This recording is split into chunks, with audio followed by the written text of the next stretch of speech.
जय श्री कृष्णा। मायावी शुक्र, पहले भी मैंने इस पे एक वीडियो बनाया था। मैंने आपको बताया था कि किस तरह से शुक्र देव रूप में, एक पिंड के रूप में, या आपके देह के अंदर स्वादिष्टान चक्र के रूप में, जल तत्व के रूप में आपके जीवन को प्रभावित करता है। ये तीनों तरीकों से कैसे वो आपके जीवन में विभिन्न तरह के योगदान देता है, विभिन्न तरह के प्रभाव उत्पन्न करता है, विभिन्न तरह का इंस्पिरेशन आपके जीवन के अंदर पैदा करता है और आपको चलायमान करता है। आज हम शुक्र के और अधिक डीप रूट में तत्व ज्ञान को देखेंगे। देखिए, किसी भी ग्रह को देखने के तरीके को, नजरिए को आपको बदलना होगा, तब जाकर आप उनकी वास्तविक प्रिडिक्शन समझ पाएंगे, वास्तविक रूप से फलित कर पाएंगे, अपने जीवन में उन तत्वों का जागरण कर पाएंगे जो वो ग्रह आपके अंदर इंड्यूस करना चाहते हैं। पॉजिटिवली, नेगेटिवली को आप रिमूव कर पाएंगे। तो शुक्र को आपको समझने के लिए पहले आप एक नवग्रह की ये श्रृंखला समझ लीजिए, कैसे वो अरेंजमेंट हैं। और वो जो अरेंजमेंट है, सूर्य से शनि तक का जो ग्रहों का कर्म है, क्या वो वाकई में आपके जीवन के साथ उसी तरह से कर्मबद्ध है? क्या उनका कोई आपस में संकर्षण है, कोई आपस में कोई कनेक्शन है उनका? तो आप इसको समझिए। मेरे मायने में, मैंने जिस तरह से ज्योतिष को समझना शुरू से शुरू किया, मेरे मायने में वो जो ग्रहों का क्रम है, सूर्य से लेकर शनि तक, जो हमारे नॉन नॉन का मतलब है एस्ट्रोलॉजी में उपयोग करने वाले जो प्लैनेट्स हैं, उनका जो क्रम है वही क्रम आपके जीवन का भी है। कैसे? आपको इसको समझिए। जब भ्रूण विकसित होता है और उसके अंदर जब प्रथम बार लाइटनिंग होती है, प्रथम बार उसके अंदर जीवन आता है, तो वहाँ पर उसके अंदर प्रविष्ट होता है सूर्य आत्मा के रूप में। वो भ्रूण तरह तरह के अनुभव, शरीर के अंदर, माँ के गर्भ के अंदर जो भी अनुभव करता है, उसके अंदर विकास होता है उस अनुभव से बुद्धि का। बुद्धि का मतलब है किसी भी चीज़, जो भी इकट्ठा हो रहा है उसको छानबीन करना, वो तर्क वितर्क करना, तो वहाँ पर रिजल्ट आता है बुद्धि का। यही आपके जीवन का दूसरा चरण है। आत्मा बुद्धिमय होती है।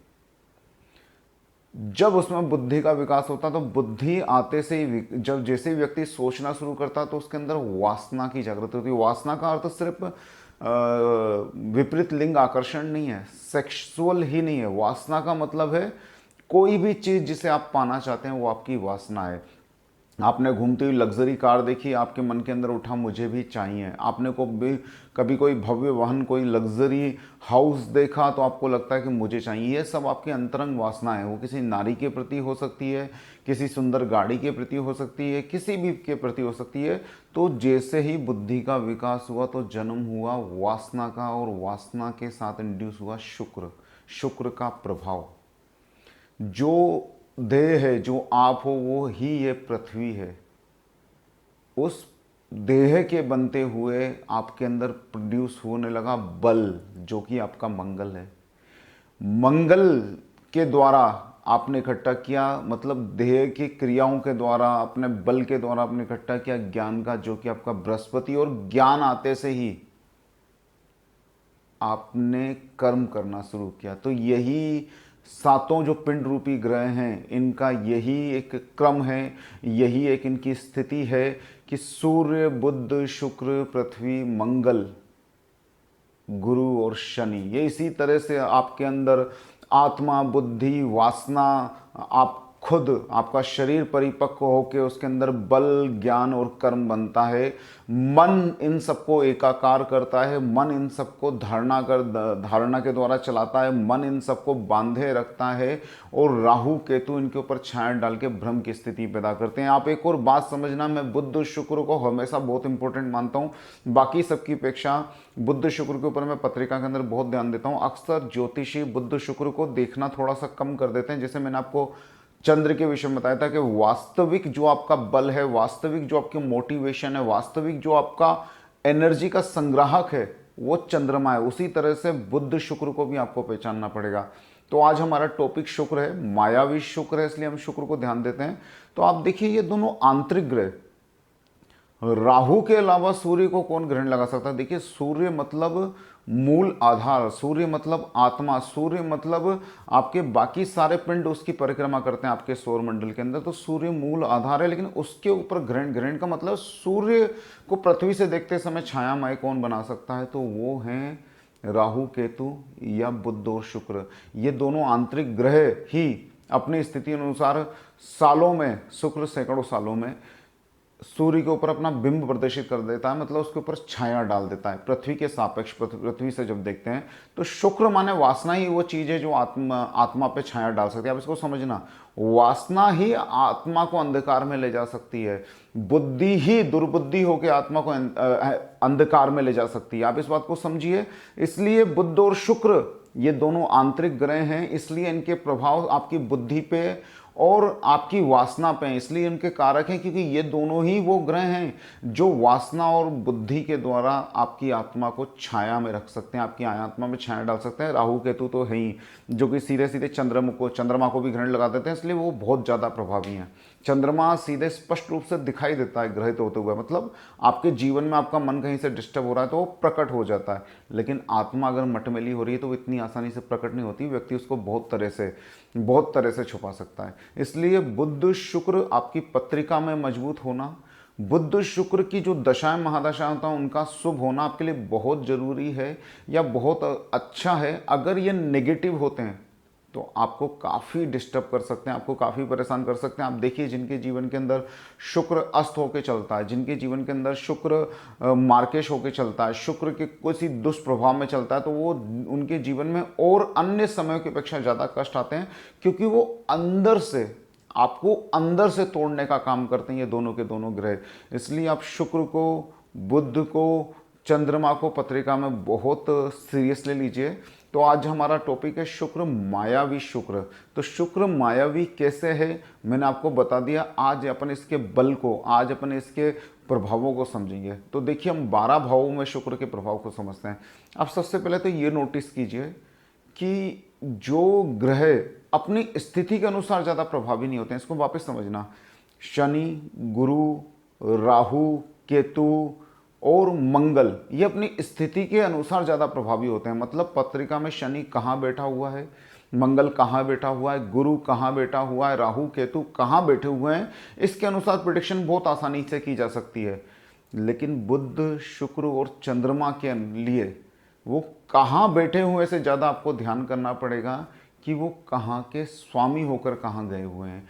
ये इनका फलित ज़्यादा ढंग से करेंगे। तो आज तो हम सिर्फ चर्चा करेंगे कि शुक्र कहाँ जाकर बैठता है तो उसके क्या फल होंगे, लेकिन हम विशेष फलों की जब चर्चा करेंगे तब ये बात आएगी कि शुक्र वास्तविक रूप से किस लग्न के अंदर कहाँ का स्वामी है और वो पत्रिका में कहाँ विराजित है, उसके अनुसार उसके सटीक फलों का अन्वेषण किया जा सकता है। तो आज तो हम सिर्फ एक नॉर्मल बात करते हैं, लेकिन गंभीर और आपको ये फलित के अंदर आपको दिखाई देगी, आपकी पत्रिका के अंदर आप शुक्र की स्थिति को देखना और आपको वैसा कहीं ना कहीं फल महसूस होगा। विशेष फल वहीं से आएगा कि वो कहाँ से आके बैठा है। तो जब शुक्र आपकी जन्म पत्रिका के अंदर लग्न के अंदर होता है तो वो आपको सामर्थ्य की तरफ आपका झुकाव करता है। आपको सामर्थ्य या तो अगर पॉजिटिव है तो या तो वास्तव में सामर्थ्यशील होंगे, मतलब धन, वैभव, यश, कीर्ति, सुंदरता और विभिन्न तरह के साधनों से आप लेस होंगे, ये सारे साधन आपके पास होंगे। या अगर वो कमज़ोर है तो आपको दिखावा करने पे मजबूर करेगा। ये चीज़ें आपके पास नहीं होंगी तो भी आप बाहर सूट बूट पहन के निकलने की कोशिश करोगे। तो शुक्र लग्न का या तो सामर्थ्य देता है और कमज़ोर होता है तो सामर्थ्य देने का नाटक करता है, या फिर वो व्यक्ति दिखावे की प्रकृति का हो जाता है। शुक्र जब द्वितीय भाव के अंदर होता है तो व्यक्ति को निरंतर रूप से धन की प्राप्ति जरूर कराने की कोशिश करता है, उसे परिवार कुटुंब के अंदर घुला मिला कर रहने के लिए बाध्य करता है। मतलब व्यक्ति परिवार के अंदर अच्छी तरह से एडजस्ट हो जाता है, बस अशुभ नहीं होना चाहिए शुक्र यहाँ पर। तृतीय भाव में जब शुक्र पहुँचता है तो तृतीय भाव चूंकि है ही पराक्रम का भाव, तृतीय भाव चूंकि है ही दृढ़ इच्छा शक्ति और साहस का, अगर यहाँ पर शुक्र शुभ हो गया तो व्यक्ति बहुत ज़्यादा चतुर चालाक हो जाता है। लेकिन अगर अशुभ हुआ तो व्यक्ति भीरू और डरपोक हो सकता है, स्त्रियोचित गुण उसके अंदर आ सकते हैं, मन के अंदर छुपा के बात रखने वाला हो सकता है। चतुर्थ भाव में जाके शुक्र, देखिए चंद्रमा चतुर्थ का कारक है और बहुत सारे मायनों में चतुर्थ का कारक शुक्र भी है, ऐसा मैं मानता हूँ। जब भी आप देखना शुक्र अगर आपका चतुर्थ भाव में और किसी भी तरह से अगर चंद्रमा से या बुध से या चतुर्थ से अगर रिलेटेड हो गया तो निश्चित रूप से उस व्यक्ति को भूमि, भवन, वाहन की प्राप्ति होगी। जीवन में एक समय में एक उच्चतर चीज उसके पास हमेशा रहेगी, चाहे तो अगर भवन नहीं है तो वाहन उच्चतर रहेगा और वाहन नहीं है तो भवन उच्चतर रहेगा, यह निश्चित होगा। अगर शुक्र चतुर्थ भाव में शुभ है और इन तीनों में से चतुर्थेश के साथ, चंद्रमा के साथ या बुध के साथ उसने संपर्क या योग बना रखा है तो यह निश्चित रूप से होगा अशुभ है, तो इन सब चीज़ों में परेशानी उत्पन्न हो जाएगी। शुक्र पंचम में विद्या की प्राप्ति कराने की कोशिश करता है, विद्या के लिए अग्रसर बनाता है, अग्रेसिव नेचर कर देता है।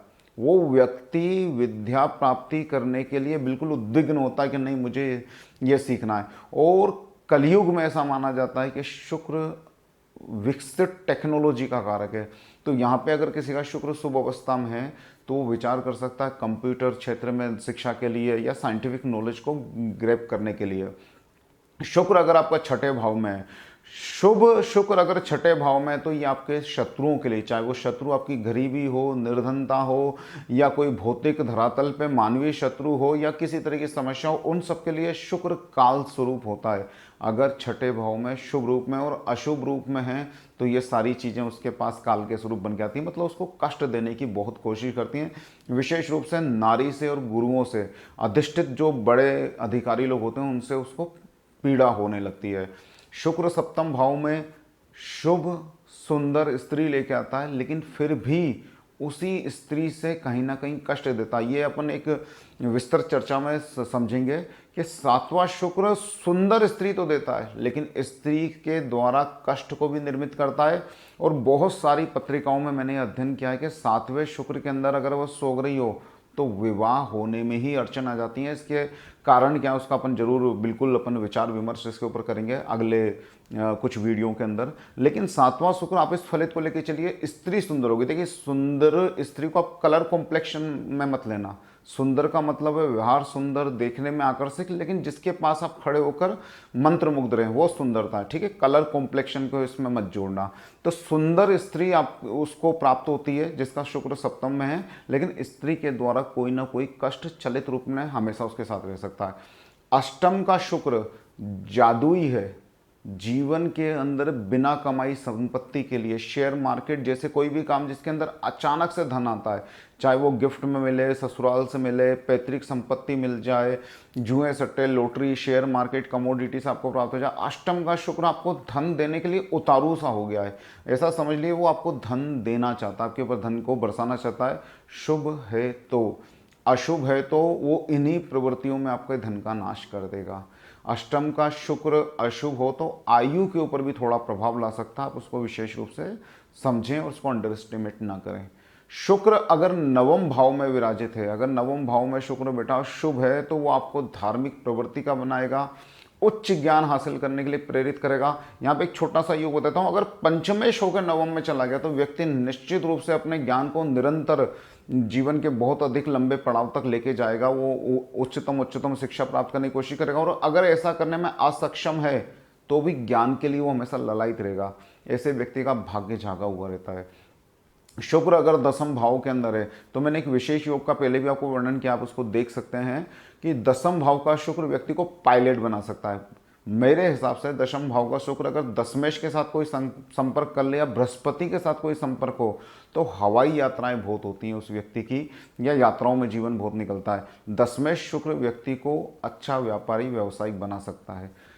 अगर शुक्र एकादश भाव में बैठा हुआ है, शुभ है, तो व्यक्ति को धन का लाभ कराता है। अगर पंचमेश द्वितीयेश होकर अगर एकादश में चला गया तो निश्चित रूप से ऐसा व्यक्ति धनवान होता है। शनि से दृष्ट और शनि की उपस्थिति वहाँ पे साथ में हो तो धन की बहुत ज़्यादा मात्रा हो सकती है। अपन आज के युग में बोल सकते हैं करोड़पति बन सकता है, लेकिन योग और भी शुभ होने चाहिए। शुक्र द्वादश भाव का तो सर्वदा पूजनीय है, मतलब अगर आपकी पत्रिका में द्वादश भाव में शुक्र बैठा हुआ है तो निश्चित रूप से आप जीवन में बहुत धन की अर्निंग करने वाले हैं, अपने कुल कुटुंब के अंदर श्रेष्ठ बनने वाले हैं।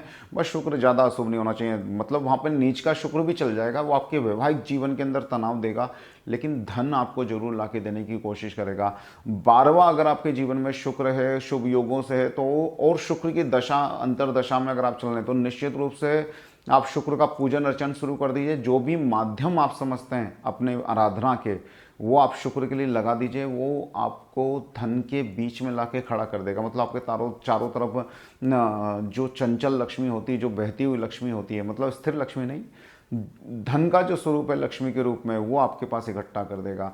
तो ये 12 भावों के अंदर शुक्र का विवेचन है। ये कम ज़्यादा रूप में इसी तरह से आपके जीवन में फलित होंगे। अशुभ होंगे तो जो उसके शुभ प्रभाव हैं कम हो जाएंगे, शुभ होंगे तो जो मैंने कहा है वैसा आपके जीवन के अंदर घटित होने लगेगा।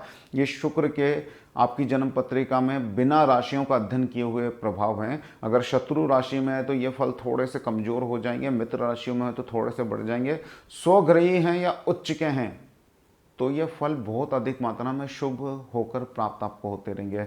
शुक्र का अर्चन करते रहिए, यही आपके जीवन की माया है, यही आपके जीवन की वासना है, ये आपके जीवन की ललक है कि आपको जीवन को किस दिशा में ले जाना है। ये आपकी वास्तविक अंतः प्रेरणा है कि मुझे जीवन में क्या करना। चंद्रमा तो है ही देखिए, लेकिन चंद्रमा किसी भाव को धारण करने वाली धारणा है। शुक्र पल पल उठती हुई किसी भी मनमोहक चीज को देखकर उठती हुई वासना है। तो आप इसको ध्यान रखिए, आपकी ये वासना है ये सात्विक होनी चाहिए। आपकी ये जो वासना कारक ग्रह है ये आपके लिए बहुत शुभ होना चाहिए, नहीं तो ये आपको बहुत सारे जीवन की उधेड़ बुन में फंसा देगा। शुक्र को आराध्य बनाइए, शुक्र का अर्चन कीजिए। और शुक्र के जो देवता हैं, जो विशिष्ट देवता हैं, देखिए शुक्र के लिए उपायों में देखा जाए तो लोग बोलते हैं लक्ष्मी आराधना कीजिए, शुक्रवार का व्रत कीजिए। कई लोग भगवती का पूजन अर्चन शुक्रवार के दिन करने लगते हैं, वो सब ठीक है, बिल्कुल सही है। लेकिन शुक्र के जो देवता हैं वो हैं इंद्र। इंद्र ने अपनी बच्ची का विवाह शुक्र के साथ किया, इंद्र की पुत्री का विवाह शुक्र के साथ हुआ है। शुक्र के देवता हैं इंद्र, अधिदेवता हैं इंद्र। तो शुक्र को शुभ बनाने के लिए आप इंद्रार्चन जरूर कीजिए। इंद्र की सहस्त्र नामावली भी है, अगर वो नहीं है तो आप सिर्फ इंद्र का मंत्र लेके शुक्रवार के दिन शुक्र के मंत्र जाप करने के बाद इंद्र के मंत्र जाप कीजिए और फिर देखिए चमत्कार, आपके जीवन में शुक्र के शुभ फल आने लगेंगे। तो शुक्र को आराध्य बनाइए। अगर उसकी दशा अंतर्दशा चल रही है, अगर वो अशुभ है तो शुक्र के सारे आप उपाय कीजिए। जीवन में शुक्र के शुक्रत्व को धारण कीजिए, वो आपके अंदर नई उमंग, प्रेरणा और शुद्ध सात्विक वासनाएं पैदा करेगा। जय श्री कृष्णा।